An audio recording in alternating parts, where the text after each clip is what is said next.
Now naman, we are going to discuss the part 1, of course. We have the equilibrium of concurrent force systems. Okay? So, ibig sabihin, nasa concurrent force system pa lang tayo.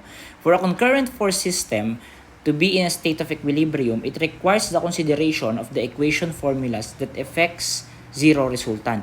These relations consist of, ulitin ko lang, alam nyo ba, dito lalabuong lesson natin for statics, dito lang iikot halos sa summation forces or x along x equal to 0, summation of forces along y is equal to 0. Sir, bakit walang moment dyan? Di ba pagka concurrent force system, meron silang single point of concurrency. In this case ba guys, makakaproduce ba ng moment yung mga force na nagpa-pass through kung saan ka nag-take ng moment? Di ba wala? Ibig sabihin, wala kang makukuhang moment dyan.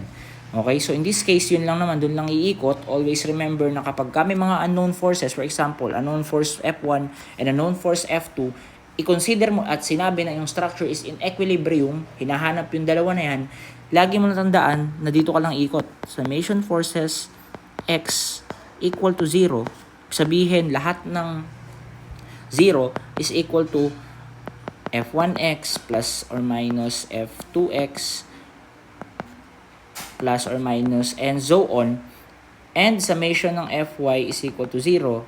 I-equate mo lang sa 0, we have the f1y, wait lang, we have the f1y plus or minus f2y plus or minus dot.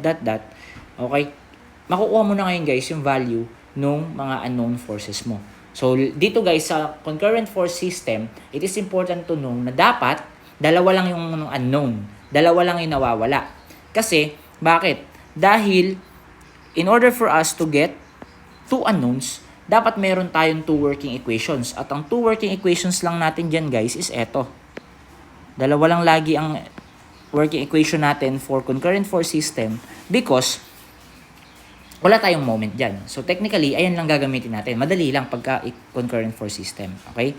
So, now, let's